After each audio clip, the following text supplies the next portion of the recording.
Paano mag-add ng Yellow Basket sa TikTok? So punta lang ka sa may TikTok application. At dito punta ka dito sa may plus icon, sa may baba, sa may gitna. At dito click nyo itong photo.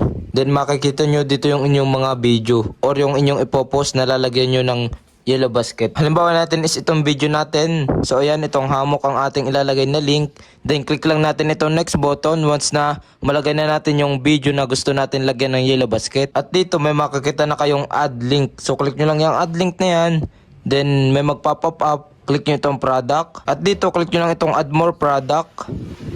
Then itong product marketplace. At dito click nyo na itong search sa may search bar. Then search nyo na ang hammock. At kapag nakita nyo na dito yung product na kagaya nung dun sa inyong video, click nyo lang itong add button.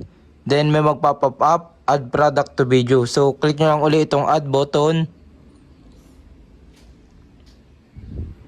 At dito click nyo lang itong add. At mag-automatic na siya maglagay dun sa kanyang Yellow Basket. Try natin i-post. At kung makikita nyo, meron na siyang Yellow Basket sa ating video.